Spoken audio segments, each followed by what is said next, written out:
പറയാലേ? Don't touch, only husband touch. പറയാ, ഈ കല്യാണം എന്ന് പറഞ്ഞു കഴിഞ്ഞാൽ കേവലം ഒരു മഞ്ഞ നൂലിൽ കോർക്കുന്ന ഒരു താലിയല്ല, അതിനൊരു പവിത്രതയുണ്ട്. പരസ്പരം വിശ്വാസം വേണം. ഞാൻ ആദ്യമായിട്ട് കല്യാണം കഴിച്ചത് സ്നേഹിച്ച് കഴിച്ചതാണ്. അങ്ങനെ സ്നേഹിച്ച് കല്യാണം കഴിച്ച ഒരു 2 മാസം കഴിഞ്ഞപ്പോ ആ പവിത്ര ബന്ധം അങ്ങോട്ട് പോയി. അദ്ദേഹം മദ്യപാനിയായിരുന്നു. എനിക്കത് അഡ്ജസ്റ്റ് ചെയ്യാൻ പറ്റില്ല, വിട്ടു. പിന്നെ ഇതൊരു പവിത്ര ബന്ധമാണല്ലോ എന്നോർത്ത് തുടർന്നു ഞാൻ 2ാമതൊരു കല്യാണം കഴിച്ചു.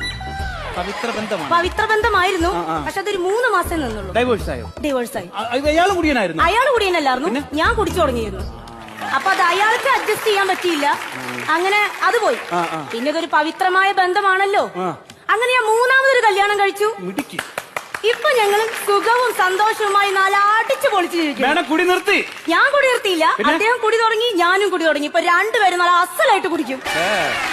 ഇപ്പൊ അദ്ദേഹത്തിന്റെ വഴിക്ക്, ഞാൻ എന്റെ വഴിക്ക്. പക്ഷെ കുടുംബജീവിതം നല്ല സൂപ്പറായിട്ട് മുന്നോട്ട് പോകുന്നു. അത് പോകും. കാരണം എന്ന് പറഞ്ഞാലേ 2 പേർക്കും ബോധമില്ലല്ലോ, അപ്പം നല്ലപോലെ പോകും.